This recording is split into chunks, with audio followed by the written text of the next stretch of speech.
Welcome to another video from thedigitallife.com. This video I'm going to have a quick look at the new Apple TV. This is the new Apple TV.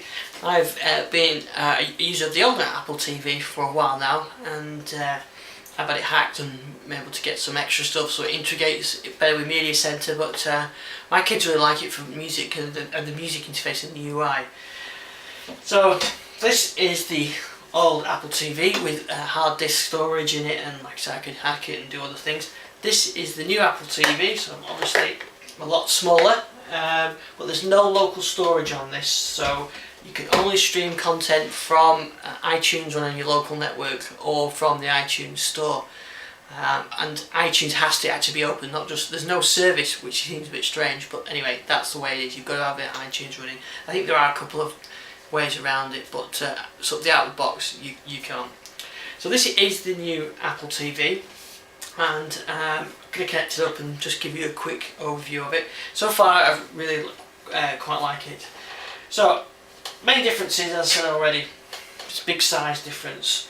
On the back of the old one we had the component video and audio output, as well as the optical and HDMI ports. On the new one we've got much reduced connectivity options. You can see it on the back here. We've got just power, HDMI, optical audio and network, and a mini USB there, which is it says for servicing, so maybe that's for doing updates and things like that. And that's it. There's no other connectivity, so you've only got those options. Comes with a kind of nice brush aluminium remote control. This is the old one that I had, which is kind of a plastic feel, very minimalist. That's the new one. As with Apple devices, there's not much on there, so you're not getting the functionality of something like the Amulet voice control, but you know, a nice and elegant device. So I'm going to connect this up to my TV here, and we'll have a look at some of the functionality. Right, so we've powered up. And straight away there we've come into the iTunes store content. So this is content that it's pulling out directly from iTunes, so this is not locally stored content.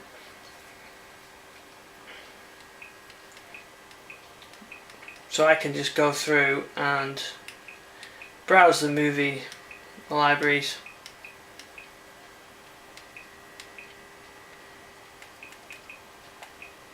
So let's say pick on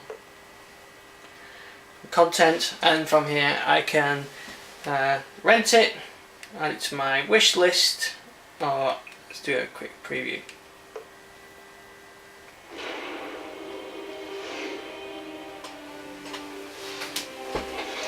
So as far as getting content down through iTunes, pretty straightforward, nice and simple. I'm running this at 720p on the little monitor. So we've got internet, so we can go YouTube,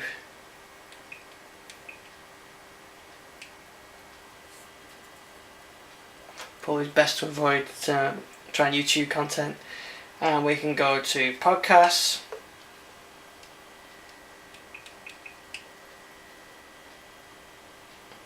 And I can search.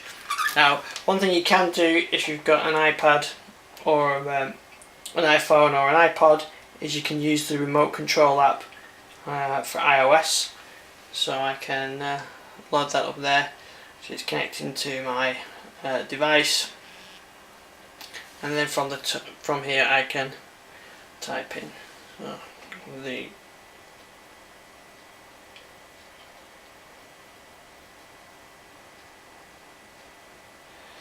there we are, the Digital Lifestyle Show.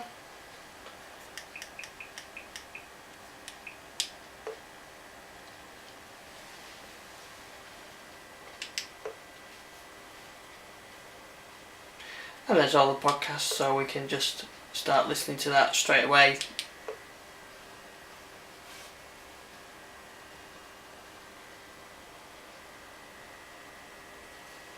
thedigitallife.com. And straight away, so no downloading, you just play it directly from from iTunes. So as well as having the we've got internet, we can go through Flickr. If we go to radio, we've got internet radio stations we can flick through.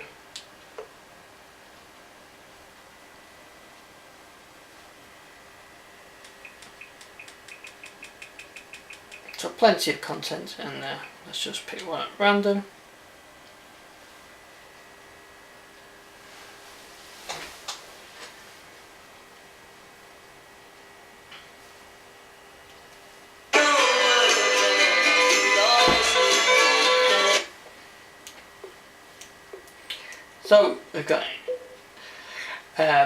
So we've got movies and music, internet from directly from iTunes. Now I find it more useful is from my own machine, and I can go through my library. So this is picking up music from my iTunes, so I can just go through and pick some music, hopefully not some of my wife's music, with Dave Gilmour. It's nice and fast, playing straight through iTunes, and that, to be honest, is what my kids like, just being able to go straight through, pick up the music and start playing straight away. But the other thing I could do is it's from the iPhone. You just directly pick that, so you can see here on the iPhone it's got that content, so I could go through library and pick some music. So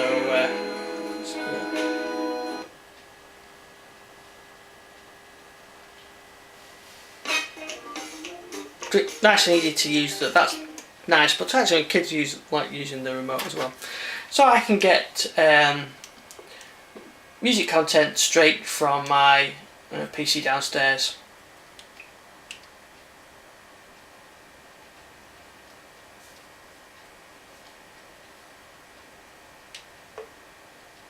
The video content I can browse from videos that I've converted to MP4. So as I've talked about previously on the podcast, I've been converted to recorded TV.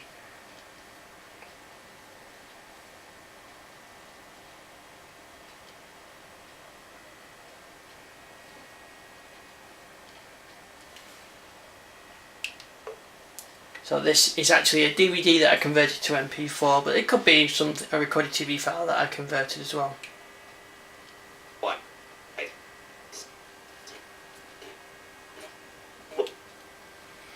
And it actually works. That's stuttering a bit there, but it must be a network issue. But I can also flick these straight out of. Let's go straight out of recorded TV.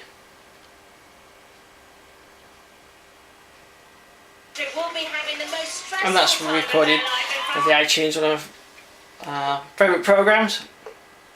The IT Crowd, one of my favourite programs.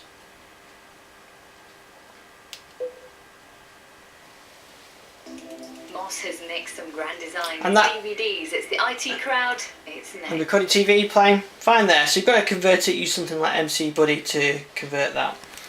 I can also go through podcasts and pick up a podcast stored on my machine from downstairs, and photos as well. So what's missing, of course, on this is there's no like local storage. I can't do any flash video. Recorded TV's got to be converted. There's no browser in the other Apple TV. At least I could get the browser on there, so it is more limited, but it's simplified and the UI is nice. And I think coming up in future versions of iOS 4.2, I'll be able to do more with the AirPlay and be able to pick a video from the iPad and send that through to the Apple TV. Anyway, so I just wanted to do a quick video to show a bit of the UI and a bit of the responsiveness. Someone asked me about the responsiveness, and you see it's very responsive. It does what it sets out to do well, but that's it really. It doesn't. There's no sort of advanced functionality apart from that. So there's an iPad app and there's an iPhone app, and I can control it through this app as well with sort of gestures as well. So you've got some good options to controlling it, and nice integration with the Apple devices as I expect, but not with the rest of the Media Center without some work. So yeah, that's a quick overview. If you've got any questions, you can email me, ian@thedigitallifestyle.com.